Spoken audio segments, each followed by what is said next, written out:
নওশাদ সিদ্দিকী বলছে এসআইআর নিয়ে আমাদেরকে ভয় দেখাচ্ছে, তাই এসআইআর নামক বাঘটাকে খাঁচায় বন্দি করতে হবে। এ ব্যাপারে নওশাদ সিদ্দিকী কী বলছে আমরা দেখব। আর তার আগে ভিডিওটা দেখছো তারা চ্যানেলটিকে অবশ্যই সাবস্ক্রাইব করো ভাই। চলো নওশাদ সিদ্দিকী কী বলছে আমরা দেখি। আচ্ছা, এখানে যদি কেউ বলে সে বাঘ এসে গিয়েছে, সবাই ঘরে ঢুকে গেলেন, বাকি চলে যাবে? বাঘকে তো ডেকে নিয়ে আসা হয়েছে আপনাকে ভয় দেখানোর জন্য, খাওয়ানোর জন্য।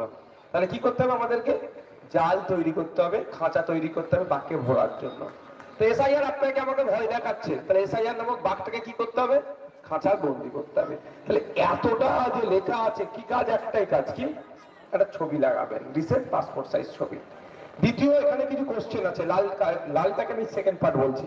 মানে দেখতে পাচ্ছেন লাল জায়গাটা? দূরের বাপেরা দেখতে পাচ্ছেন? বাবু দেখতে পাচ্ছেন লাল যে পোর্শনটা দেখছেন আপনারা? আপনার নজরে আসছে লাল পোর্শন? এখানে কিছু কোশ্চেন আছে, এখানে উত্তর দেবেন। সহজ কিছু কোশ্চেন আছে, কিছু উত্তর দিতে হবে। কিছু কোশ্চেন আছে, কিছু উত্তর দিতে হবে। এবার আমি আপনাকে বলি, রেকর্ড হচ্ছে, আমার দায়িত্ব পড়ে গেছে কি এগুলো করার? হ্যাঁ, আমার দায়িত্বের মধ্যে পড়ে, কারণ আমি আপনাদের বিধায়ক। আপনারা ভোট দিয়ে আমাকে বিধায়ক বানিয়েছেন। কি আমাকে ভোট দিক আর নাই দিক আমার কাজ আপনি আতঙ্ক মুক্ত করতে হবে। এরপরে কি হবে না হবে ভাই আমি হাত গুনে বসে নেই। কিন্তু কি বলেছি, কোন বৈধ ভোটারের নাম কাটা গেলে আইনত লড়াই হবে। ছেড়ে কথা বলবো না, মাঠে ময়দানে লড়াই করবো, আইনত লড়াই করবো, সুপ্রিম কোর্টে যাবো, লড়াই করবো। কিন্তু এখন তো যেটা এসছে সেটা পার হতে হবে। এখন যদি আপনি ফর্ম ফিল আপ করে যদি না ঘরে ফর্ম ফিল আপ করে ঘরে বসে থাকেন, আপনি কি পার পেয়ে যাবেন? তাহলে এখন কি আপনার ফর্ম ফিল আপ করতেই হবে? যখন করতে হবে তাহলে নির্দিষ্ট নিয়ম মেনে করতে হবে। নিয়মটা আপনাদের বলছি, তাই সেই জন্য গেল। এখানে লাল জায়গায় দেখেন কিছু কোশ্চেন আছে, এই লাল ঘরটাতে এর উত্তর দিতে হবে। কোশ্চেন গুলো একদম সহজ সরল। কি কোশ্চেন আছে জানেন? ফার্স্ট কোশ্চেন আছে আপনার জন্ম তারিখ। আপনার জন্ম তারিখ আপনি জানেন না? কোথায় কোথায় পাবেন? Voter card, Aadhaar card, PAN card, ration card, driving licence, এই ধরনের স্কুল সার্টিফিকেটে আপনার জন্ম তারিখ দেওয়া আছে। দিন, মাস, সাল উল্লেখ করে উত্তর দিতে হবে। সহজ ব্যাপার। তারপরে কোশ্চেন আছে আধার নাম্বার। তার বলে দিয়েছে যদি ইচ্ছা হয় দেবেন, নাহলে দেবেন না। আধার নম্বরটা যদি মনে হয় দেবেন, না হলে দেওয়ার দরকার নাই। তারপরে পয়েন্ট কি বলেছে? Mobile number. এটা গুরুত্বপূর্ণ বিষয়।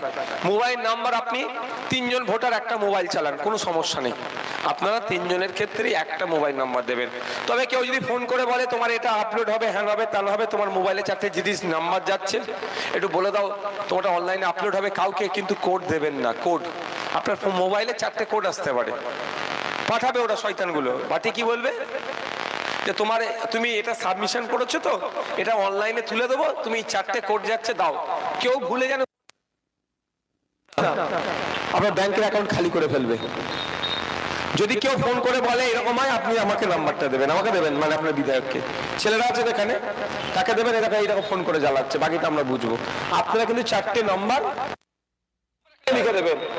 ওরা ফোন করে বলবে 4টে কোড গেছে, 4টে সংখ্যার কোড গেছে, এটা দাও, তাহলে তোমার অ্যাকাউন্টটা, তোমার আইডিটা ঠিকঠাক থাকবে, ভোটার লিস্টে নাম থাকবে। আপনি ভয় দিয়ে দিলেন, অ্যাকাউন্ট পুরো খালি করে দেবে। ও কাজ কেউ আমরা করব না। কিন্তু এখানে মোবাইল 3 নম্বর কোশ্চেনে কি বলেছে? Mobile number. মোবাইল নাম্বার দিয়ে দিলেন। তারপরে কি বলেছে? পিতা বা অভিভাবকের নাম। বিবাহিত অবিবাহিত ছেলে মেয়েরা প্রত্যেককে বলবো পিতার জায়গায় পিতা বা অভিভাবকের নাম আপনার পিতা বা অভিভাবকের নাম কি দেবেন? পিতার নামটাই দেবেন। কারণ বিবাহিত মহিলাদের অভিভাবক হচ্ছে কে? তার স্বামী। স্বামীর নাম দেওয়ার জায়গা আলাদা জায়গায় আছে, তাহলে এখন আমার দেওয়ার দরকার নেই। তখন এখানে যখন পিতার নামের অপশন আছে, আপনি আপনার পিতার নাম দিলেন।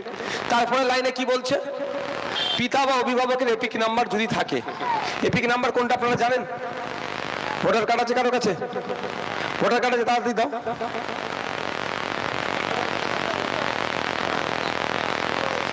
দাও, এই তো দাও।